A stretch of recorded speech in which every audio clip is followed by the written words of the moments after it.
Hello!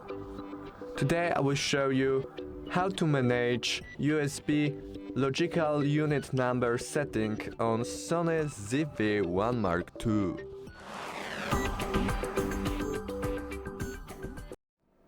To start, open menu.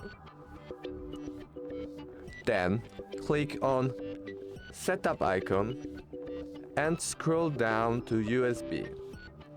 Then choose USB LUN Setting.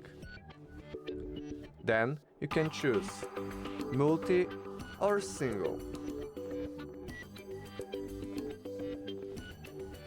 Multi allows the camera to connect with more types of devices, and single increases compatibility with older or simple devices.